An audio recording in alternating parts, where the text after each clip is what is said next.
the period after the Guptas. After the decline of the Gupta Empire, some smaller kingdoms arose in the north and south India.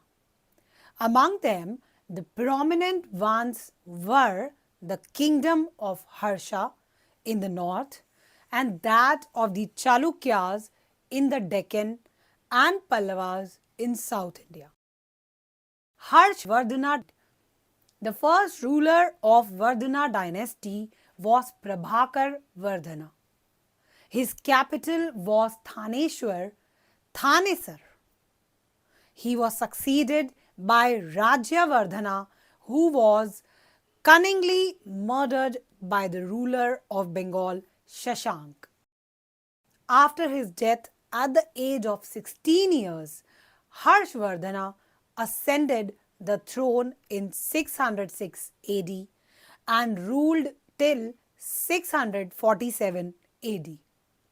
Harshvardhana is often described as the last greatest Hindu emperor of northern India who extended his empire over the vast region of eastern Punjab, Uttar Pradesh, Bengal, Bihar, Odisha, and parts of the Himalayas in the north and up to Narmada River in the Deccan. Sources: we get detailed information about Harsha's reign from the account of Chinese pilgrim Haiyan Sang, who visited India in the 7th century AD and stayed in the country for about 15 years. The pilgrim vividly describes Harsha's court and life in those days. His account sheds light on the economic and social life of the period. Another important literary source is the biography of Harsha, named Harshcharita, written by Banbhat, the court poet of Harsha. Harsha's military achievements. Harsha began his rule in 606 AD. Soon he shifted his capital from Thaneshwar in Haryana to Kannauj. Kannauj was situated on an elevated area and could be easily fortified. Harsha governed his empire in the same way as the Guptas, except that his administration had become more decentralized. The political unification of a large part of northern India was his greatest political achievement. For example, he gave land grants to the priests and officers who were given the responsibility of managing them and collecting land revenue.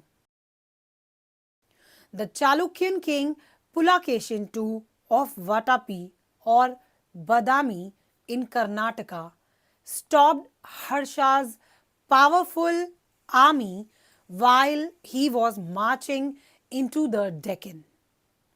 As a result, Harsha could not succeed in his mission of conquering the Deccan.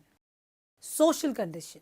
From Haiyan Sang account of the social life of the people, we come to know that nobles and priests led a luxurious life. Haiyan Sang noticed that untouchability existed. The untouchables lived outside the villages and ate garlic and onion. The untouchables would announce their entry into the town by shouting loudly so that the other people might keep away from them. Thus, this description tells us that there was an acute social disparity between the various castes during Harsha's time. Education and culture. During this time, Nalanda was a famous Buddhist university. According to Hyen Sang, who had also studied here, the university was supported with the revenue of 100 villages. Harshvardhana followed a tolerant religious policy. In his early years, he worshipped Shiva, but later he became a great follower of Buddhism. He was also very charitable. According to Hyen Sang, Harsha built numerous stupas in the name of the Buddha. He made many donations to the University of Nalanda. After organizing a grand assembly at Prayag, Harsha gave huge donations and gave away everything except his personal clothing. Hyen Sang speaks very highly of Harsha. He wrote that the king was kind, courteous, and helpful. After the death of Harsha in 647 AD, northern India was again thrown into a state of confusion. Small regional kingdoms continued to fight with one another. Meanwhile, the Deccan and South India emerged as promising powers. The Chalukyas in the Deccan, after the decline of the Satavahanas, the Chalukyas played an important role for about 2 centuries until 757 AD. They set up their kingdom in western Deccan towards the beginning of the 6th century AD. They established their capital at Vatapi, Badami in Karnataka. Political achievements of the Chalukyas. The most powerful and famous Chalukya king was Pulakeshin II. We come to know about him in a Prashasti written by his court poet Ravi Kirti. He defeated Harsha's army and checked his advance towards the Deccan. He fought successfully against the other Deccan kingdoms of Rashtrakuta and Pallava dynasties. He also conquered the area lying between the river Krishna and Godavari. The downfall of Chalukyas began with the death of Pulakeshin II. Trade. The Chalukyas developed trade relations with Iran, Arabia, and Southeast Asia. Envoys were sent by Pulakeshin II, the Persian ruler Khusrau II. As a result, strong ties of friendship developed between the two empires. Religious life. The Chalukyas erected a number of Vishnu and Shiva temples. A large number of Buddhist monasteries were also built. Temples of deities Shiva and Vishnu were built by the Chalukyas. They also gave funds to build Buddhist monasteries.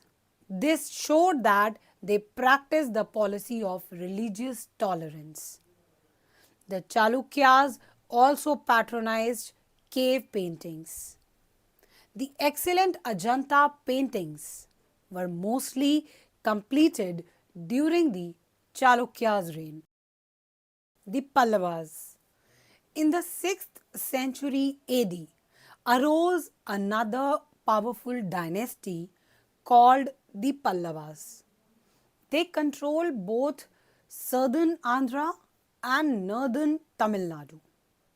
They set up their capital at Kanchi, present day Kanchipuram, in the Kaveri Delta, which became a town of temples and Vedic learning.